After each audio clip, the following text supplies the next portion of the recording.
En general el pronóstico de la urticaria es bueno, ¿no? Si no se trata de un síndrome paraneoplásico, no es una paciente lúpica, probablemente con un buen tratamiento remite, ¿no? El cuadro urticariano. Si es que se presentara un angioedema severo con edema laríngeo o choque anafiláctico, hay que tener ya ahí un poquito más de cuidado, ¿no? Y el pronóstico obviamente se ensombrece, ¿no? No se puede predecir la duración o intensidad de la urticaria. Es bien complicado tratar, por eso es importante que ustedes cuando tengan un paciente con urticaria, probablemente lo hayan tenido, den tratamientos largos, de 15 días, 30 días, y pedir los análisis, ¿no? O empezar por el tratamiento, si resuelve al control ha mejorado, empezar a intercalar el tratamiento, el intervalo, y si no ha mejorado, pedir análisis, ¿no? Para ver otra causa de la urticaria. El 50% de las urticarias crónicas se van a resolver a los 6 meses, el 70% al año y el 90% a los 5 años. La urticaria idiopática crónica les había hablado, ¿no? Es la más frecuente, varía de un 50 a 90% de los casos, y es en la que no se va a encontrar la probable etiología, ¿no? No se conoce exactamente cuál es el desencadenante de esta urticaria. Entonces, ¿cuál es el tratamiento? Ya les había estado adelantando algo. Si es que llegamos a encontrar el agente etiológico, retirarlo, ¿no? El agente etiológico, si es un ácaro, por allí ha habido picadura de insecto. Por ejemplo, en el caso de una urticaria por picadura de insecto, probablemente este paciente con antihistamínicos a la segunda semana, tercera semana, va a remitir totalmente porque ya no está el insecto que le ha producido la reacción. Bueno, hay algunos antihistamínicos que se usan más, ¿no? La levocetiricina es muy buen antihistamínico, ¿ya? El problema es el precio, ¿no? Entonces se puede asociar o en todo caso si no hay levocetiricina, cetiricina. No se olviden, loratadina también es bueno, loratadina, levocetiricina, son de segunda generación. Pero de todas maneras, cuando el cuadro es muy marcado, asocienlo a otro antihistamínico. Ranitidina es una buena opción. En urticarias de presión, la ciprofloxacina tiene buena respuesta. Los corticoides, en realidad su uso está en controversia. No se usa mucho corticoides. No se animen a indicar betametasona o dexametasona intramuscular o prednisona vía oral cuando tienen un paciente con urticaria, ¿no? A veces hacen un cuadro reactivo severo que puede llegar al angioedema. Entonces mejor es manejarlo solamente con antihistamínico. Un H1 con H2 ya les había hablado. El corticoide vía oral es bastante controversial. Si es que tuvieran un paciente con angioedema, ¿no? Con un cuadro de, de edema laríngeo severo, cosa que alguna vez me ha pasado, ¿no? En el hospital, en la emergencia. Entonces pueden usar la adrenalina subcutánea, ¿no? Un tercio de ampolla sin ningún temor, se le aplica y la respuesta es espectacular, ¿no? Inclusive hay pacientes que no responden al antihistamínico, está el paciente estable, no tiene ninguna complicación en la vía respiratoria y se le puede aplicar un tercio de adrenalina. Obviamente tiene que ser un paciente joven, hay que monitorizarlo, ¿no? A cualquiera no le van a empezar a dar su adrenalina. En el caso de que sea una urticaria bastante refractaria y que el paciente venga muy ansioso. Entonces no se olviden, en edema laríngeo, cuando hay un compromiso sistémico, adrenalina, un tercio de ampolla, subcutáneo, sin ningún temor. A ver, la aparición de un pliegue extra de piel por debajo del párpado inferior es una característica de dermatitis seborreica, rosácea, pitirasis rosada, dermatitis atópica o eczema de contacto. Entonces, cuando hemos hablado de urticaria, por ejemplo, hay un edema, pero es párpado superior e inferior, ¿no? Pero en cambio en la dermatitis atópica es típico la aparición de pliegue y la pigmentación del párpado inferior. Los pacientes atópicos por lo generalmente tienen esas ojeras bien marcadas. Ya es un signo de atopía. Aparte hablando, no hemos tocado atopía, ¿no? Vamos a hablar un poquito, vamos a repasar de repente. La dermatitis atópica Es una patología también de etiología desconocida. Hay asociación con algunas infecciones también. Tiene un componente hereditario, ¿no?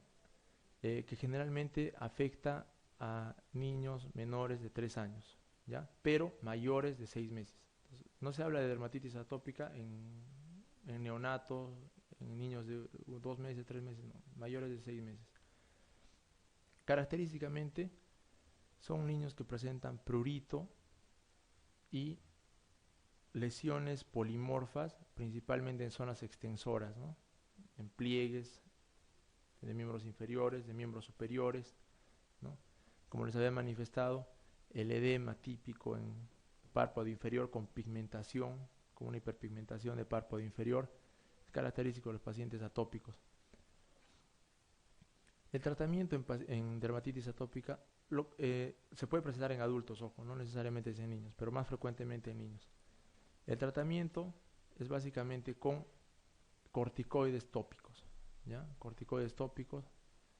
En este caso no se utilizan los corticoides que utilizamos para la psoriasis, ¿no? Esos corticoides potentes, se utilizan corticoides de acción intermedia, ¿no? Mometasona, si es que es un adulto, y si es que es un niño, se puede usar prednicarbato o aceponato de metilprednisolona, que son corticoides seguros. Entonces, esta dermatitis atópica es una patología bastante frecuente, ¿eh? Muy frecuente. Hay cuadros realmente aparatosos, ¿no? El niño por el rascado persistente se hace verdaderas lesiones extensas en pliegues, en flexuras, ¿no? Y la madre viene desesperada. Podemos inclusive hasta confundirlo con un cuadro permanentemente lo confunden con cuadros de micosis superficial, ¿no? Lo cual no es correcto. En niños casi siempre hay que pensar en dermatitis atópica cuando se presentan lesiones descamativas, costrosas, de rascado persistente en flexuras, ¿ya? Vamos a ir hablando un poco. Un niño de 5 años de edad tiene lesiones eczematosas crónicas en flexuras de brazos y piernas que producen intenso picor asociados a queilitis descamativa en labios. ¿Cuál entre los siguientes es el diagnóstico más probable? Entonces, eczema microbiano, dermatitis atópica, eczema seborreico, prurigo nodular o una sarna. Entonces, dermatitis atópica. Entonces, niño con prurito intenso, en flexura sobre todo, hay que pensar en dermatitis atópica. Ahora, lo que no quiere decir que esta lesión, este rascado persistente no se vaya a sobreinfectar. Entonces, puede haber una dermatitis atópica impetiginizada, ¿no? Entonces, en ese caso tienen que evaluar.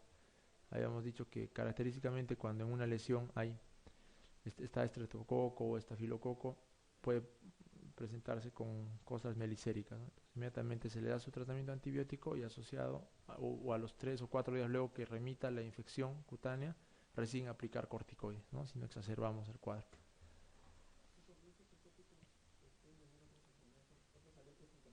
Claro, rinitis y los atópicos cuando son niños tienen más o menos 30% de probabilidades de hacer asma de adultos. Sí existe, bueno, los atópicos hacen permanentemente rinitis alérgica, ¿no? ¿Cuál de las siguientes sustancias es la que con mayor frecuencia origina dermatitis de contacto alérgica en los albañiles? Bueno, esto también hay que conocerlo, ¿no? A ver, de lo que conozcamos acá, el tiomersal es un componente se usaba en el acetil colorado, en ese acetil rojo, anaranjado, ¿ya? El sulfato de níquel, el níquel es un compuesto bastante utilizado en alhajas, en joyas. La resina es epoxi, es una resina que se utiliza en pintura, ¿ya? El dicromato potásico es un componente del cemento, ¿no? Entonces ese probablemente sea el que se asocia a una dermatitis de contacto alérgica. Adulto de 41 años que desde hace un año tiene brotes de lesiones abonosas diseminadas por todo el cuerpo de color rojo que duran días y se acompaña de artralgias. Histológicamente hay un infiltrado neutrofílico perivascular con leucocitoclasia en dermis superior. Este cuadro corresponde a una urticaria crónica idiopática, un edema angioneurótico, urticaria física, urticaria vasculitis o una púrpura papulosa. Entonces hablan de un tiempo de enfermedad de un año, brotes de lesiones abonosas diseminadas por todo el cuerpo de color rojo que duran días, o sea, más de 24 horas. Entonces una vasculitis, ¿no es cierto? Vasculitis urticaria o vasculitis urticariforme también se le llama. Paciente de 52 años presenta por primera vez una erupción de lesiones pruriginosas abonosas diseminadas por toda la superficie corporal de evolución fugaz y una amplia placa edematosa en hemicara. ¿Cuál es el diagnóstico más probable? Urticaria aguda, angioedema hereditario, erisipela, carbunco o vasculitis. Entonces, una lesión de evolución fugaz, ese término también tiene que conocerlo siempre, ¿no? Es clave para urticaria. Es una roncha que evoluciona rápidamente. Paciente de 18 años que desde hace 6 meses padece tras realizar ejercicio brotes de lesiones pruriginosas, eritemato-edematosas de pequeño tamaño, localizadas fundamentalmente en el tronco y que desaparecen en unos 30 minutos. ¿Qué diagnóstico es más probable? Urticaria colinérica, ¿no? Al sudor. Acá a ver, marque verdadero o falso. En urticaria la lesión elemental es el abón, cierto, ¿no? En angioedema la lesión elemental es la costra. No, ¿no es cierto? Es igual el abón, pero la diferencia es que es no es prurito, sino más bien es ardor, ¿no? En urticaria la roncha dura más de 24 horas, falso. Las lesiones en palmas y plantas en urticaria producen dolor y quemazón, falso. Verdadero, ¿no? Lesiones en palmas y plantas en urticaria producen dolor y quemazón, si es que se trata de un angioedema, ¿no? Pero por lo general es prurito. La urticaria nunca se asocia a síntomas sistémicos, eso sí es falso, ¿no? Entonces sería B. Entonces, correlaciones. Urticaria aguda dura menos de 6 semanas. Crónica, más de 6 semanas. Steven Johnson, antihistamínicos, asociación a lesis y linfoma, compromete menos de 10% de superficies corporales. Eso vamos a ver más adelante también. Cuando se dice Steven Johnson, cuando se dice eritema multiforme. El tratamiento de la urticaria, antihistamínico, no es la base del tratamiento. ¿Ya? Entonces, 1B, 1C, ¿no es cierto? 1C, 2B, 3E, ¿no? Steven Johnson, que compromete menos de 10% de la superficie corporal. En realidad es más del 30%, se habla de una necrólisis epidérmica tóxica. ¿Ya? Entonces acá la respuesta es la C.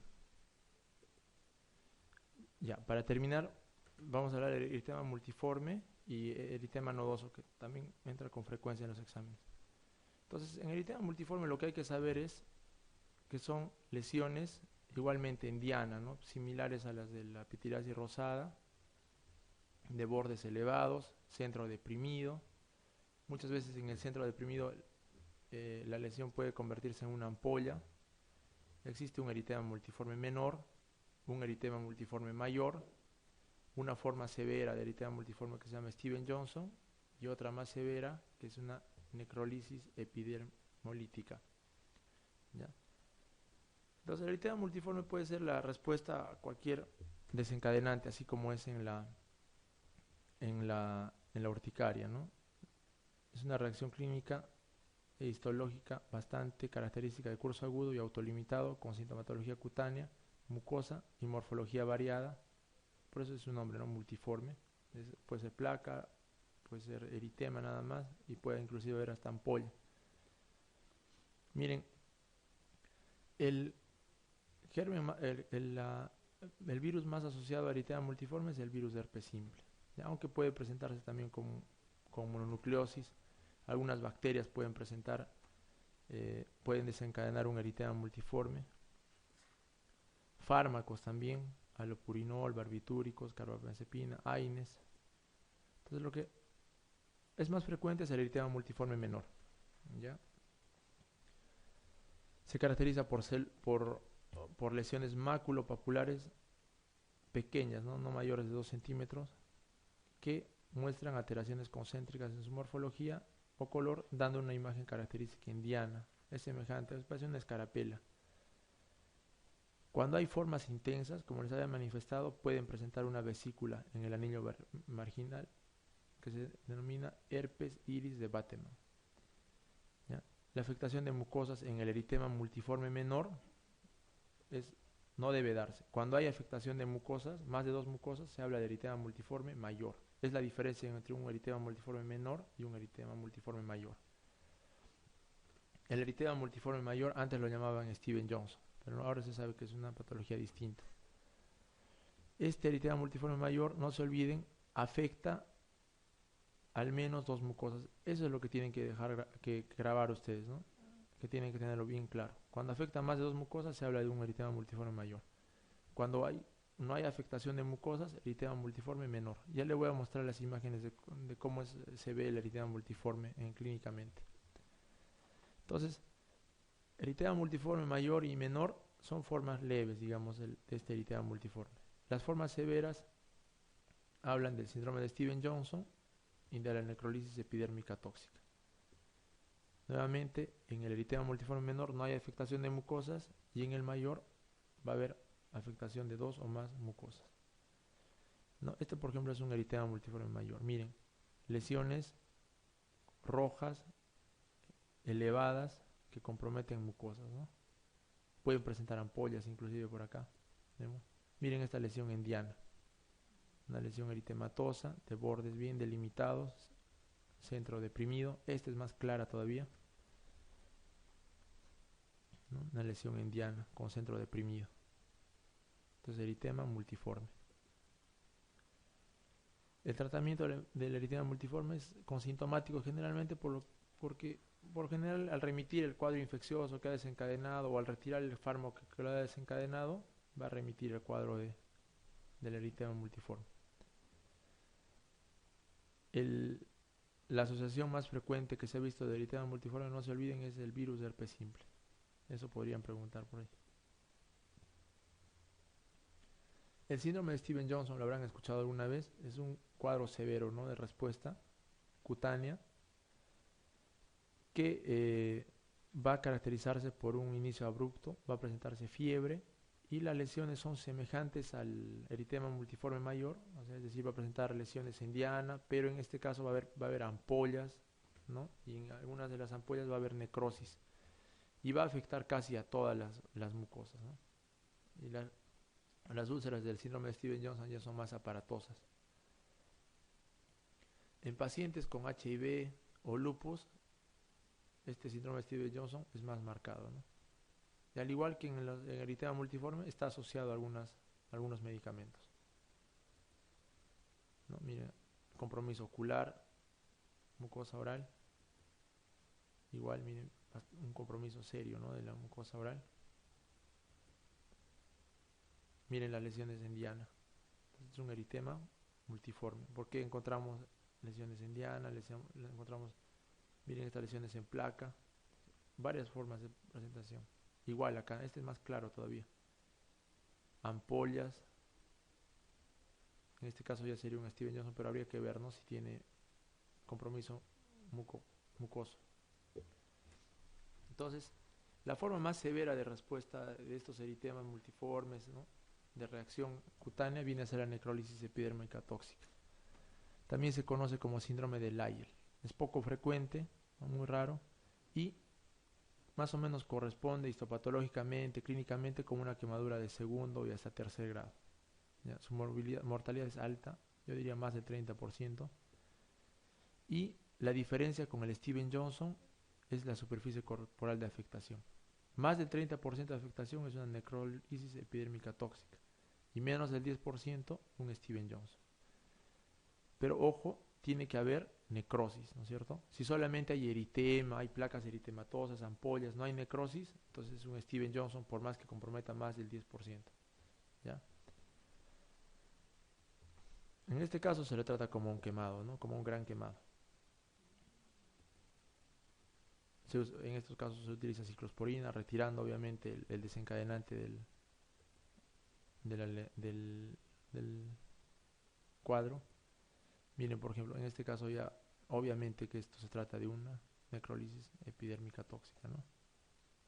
Prácticamente ha comprometido más del 50% de la superficie corporal. Miren, compromiso mucocutáneo.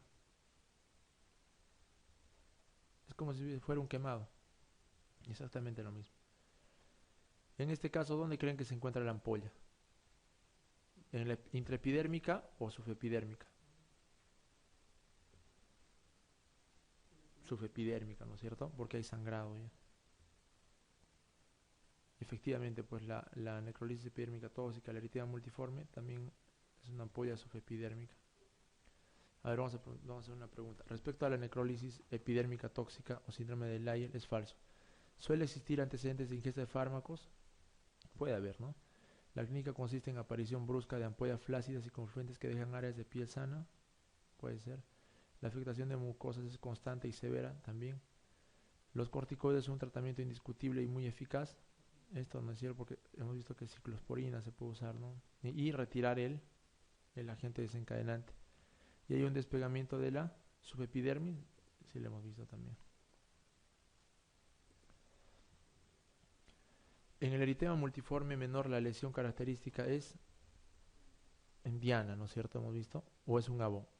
Hemos visto en diana, se encuentra más frecuentemente asociada a infecciones de herpes simple y hay una variedad con vesícula llamada de herpes iris de Batten, ¿no? Entonces esa sería la, no tiene acá la A, ¿no es cierto? No se olviden, Nikolsky es un signo de pénfigo vulgar. Finalmente vamos a hablar del eritema nodoso. Hemos señalado en dos preguntas anteriores. Es una paniculitis de tipo septal, ¿no? Caracterizada por una erupción localizada. Son nódulos que se encuentran generalmente en extremidades inferiores, ¿ya? Y que histopatológicamente presentan una paniculitis de tipo septal. Eso es lo que deben recordar, ¿ya? Puede ser un reactivo, al igual que el eritema multiforme, se puede presentar reactivo a cualquier cosa, medicamentos, infecciones virales, y muchas veces no se conoce la causa. Nuevamente es una paniculitis septal sin vasculitis. En cambio, el eritema indurado de Basin, hemos visto, es una paniculitis lobulillar con vasculitis, ¿no? Que es considerado un tipo de tuberculosis cutánea. En el tratamiento del eritema nodoso, en reposo se usaba yoduro de potasio, corticoides orales se puede usar. Y miren la imagen del eritema nodoso. Y más que verla, esta lesión hay que palparla, ¿no? Porque es una paniculitis. Cuando ustedes ven una lesión elevada que les impresiona que es un nódulo, lo importante es palparlo, ¿no? Y si está bien profundo, se puede hablar de una paniculitis. Este es un más típico caso de eritema nodoso, ¿no? Nódulos eritematosos en miembros inferiores, igual. La enferma de 52 años a la que desde hace años le aparecen en piernas lesiones nodulares que evolucionan con épocas de mejoría y empeoramiento que a veces se ulceran. En el estudio anatomopatológico se demuestra la existencia de paniculitis lobulillar. ¿Cuál sería el diagnóstico? Entonces, paniculitis lobulillar es eritema indurado y paniculitis septal es eritema nodoso.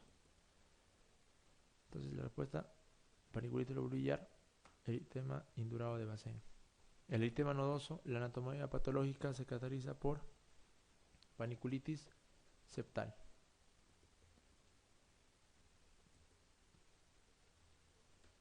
En el tratamiento del eritema nodoso están indicados todos los fármacos siguientes, excepto, hemos visto yoduro de potasio, metotrexate, ¿no? Esteroides, indometacina, para el dolor, básicamente es para el manejo del dolor eso. Metotrexate no. En metotrexate hemos visto en psoriasis, ¿no?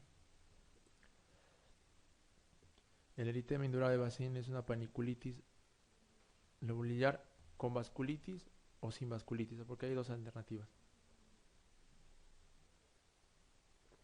Sí, no, con vasculitis, efectivamente.